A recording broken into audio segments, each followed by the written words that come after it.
Welcome to The Explainer. When you think about a charity, a foundation, or an NGO, you're probably picturing something old, right? Something with deep, historic roots.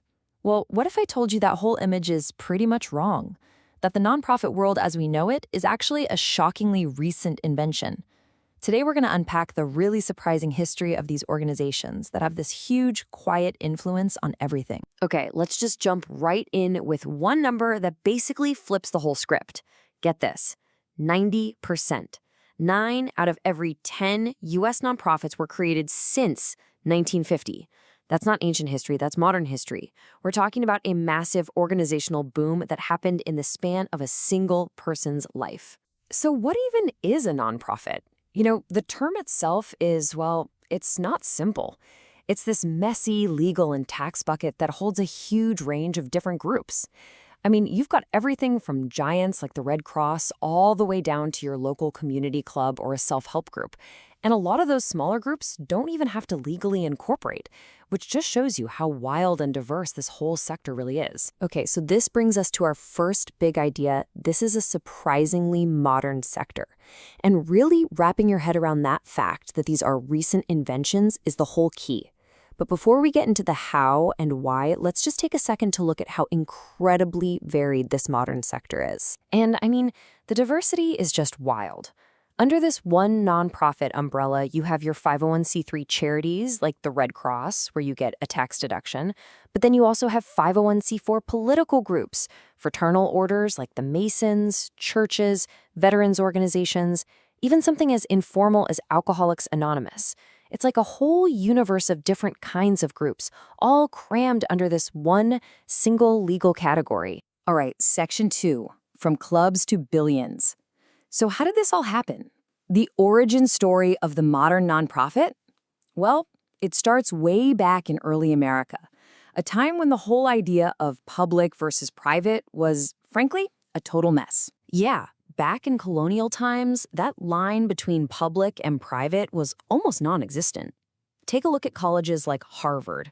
We think of them as private institutions now, right? But back then, they were basically public agencies.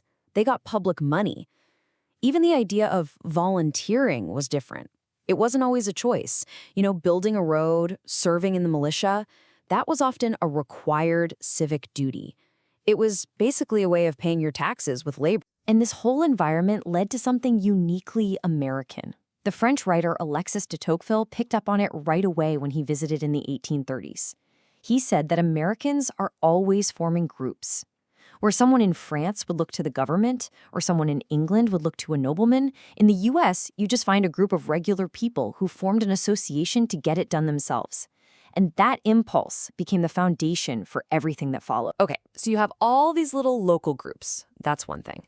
But making the jump to huge, strategic, billion-dollar philanthropy, that required a game changer.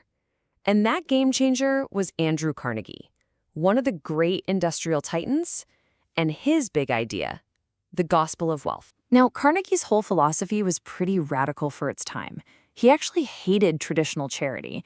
He thought giving people handouts just made things worse. Instead, he argued that the wealthy had a responsibility to provide, and these are his words, the ladders upon which the aspiring can rise. It wasn't about giving someone a fish. It was about building a fishing fleet.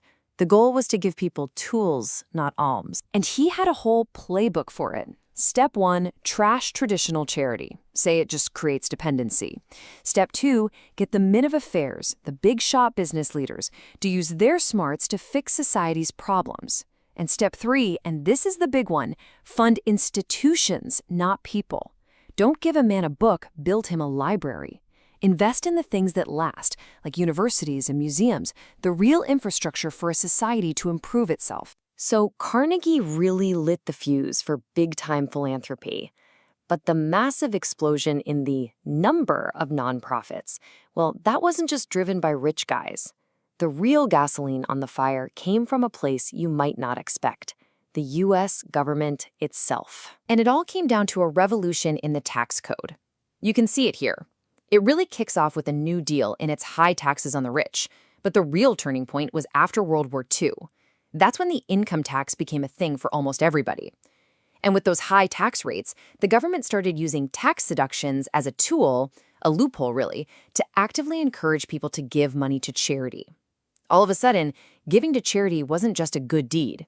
It was a really smart tax strategy. And the result? It was absolutely insane. Just look at this chart. In 1940, you've got about 12,500 registered charitable nonprofits.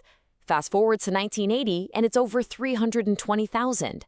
And then by 2006, it's more than 600,000. That's not growth, that's an explosion. A rocket ship fueled by the tax code. This created something that experts call third-party government. It's a pretty simple idea, really. As the U.S. government got bigger after the war and created the modern welfare state, it didn't just hire a bunch of federal employees to do all the work. Instead, it outsourced it. It pushed all that money out through grants and contracts to this brand new exploding sector of private nonprofit organizations. So that brings us to Section 4, Philanthropy's New Playbook. For a long time, this model, government funds, private nonprofit does the work, was the name of the game. But then, starting around the 80s, things changed again.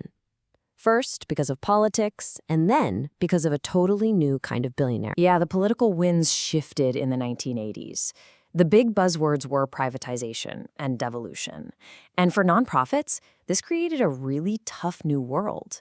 Suddenly, they had to compete hard for government contracts. To stay afloat, they had to get way more businesslike, more entrepreneurial. And that's when the line between a nonprofit and a for-profit company started to get really, really blurry. And right as that's happening, you get this new wave of wealth from the tech industry, and these new billionaires have a totally different way of thinking. You can see the contrast right here. The old guard, your Carnegies and Rockefellers, they were focused on the U.S., on building these big institutions and then letting them run. The new guard, people like Bill Gates or the Google founders, they're global. They're activists who want to stay in control, and they are absolutely obsessed with data and measurable results. So this new philanthropy is a whole new beast. It's global, tackling huge problems like world health. It's run by younger business leaders who want to see a clear return on their investment. They want metrics, they want data. They have no problem using for-profit arms like Google.org to get things done. And there's this other interesting piece too. Diaspora philanthropy. That's where globally connected immigrant communities bypass governments entirely and invest directly in their home countries. And what all this adds up to is a fundamental change in what these organizations are. They've gone from being builders of national institutions to being, essentially, global governors. I mean, think about it. You have these massive global problems, but our international governing bodies are pretty weak. So these huge transnational nonprofits and foundations have stepped into that vacuum. They're becoming the new mechanisms of global governance. There's a great quote from the historian Peter Dobkin Hall that sums this up perfectly. He calls nonprofits ownerless collectivities, which is a great phrase, and says they are remarkably flexible instruments that can be put to a multitude of uses. And that's the key, right? They're these powerful shape-shifting tools that you can point at almost any problem you can think of. But that flexibility, that power, it leaves us with a really big, kind of tough question for our time. Are these incredibly powerful global organizations a force for good, for democracy, or are they something else? A new kind of colonialism, maybe. An unaccountable power where a few wealthy people from one part of the world get to decide what's best for everyone else. In the end, what history shows us is that their role isn't set in stone. They're just tools. And like any tool, they can be used to build or to break, to empower or to control. What happens next? Well, your guess is as good as mine. The only thing we know for sure is that these very modern organizations are going to keep being a massive force in the world, shaping our future in ways we're still trying to figure out. Thanks for joining The Explainer.